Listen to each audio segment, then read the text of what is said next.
In the last few years, Texas has been the victim of a lot of wildfires. We have been undergoing one of the greatest droughts in the history of our country. Those wildfires don't just affect wildlife, they don't just affect our natural resources here, our trees, but unfortunately they also affect people. People that lose everything they have in the way of homes, crops, their business. If you find yourself as a victim of a wildfire, as those folks have done in Bastrop here over the last few years, understand that our firm, at the Leon Law Firm, we've handled those cases before.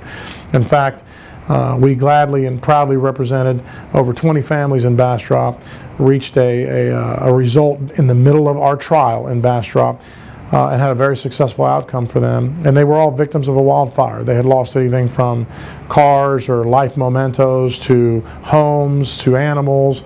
All of these items we were able to take into consideration and hold the responsible parties responsible and get adequate compensation for their loss due to this natural disaster.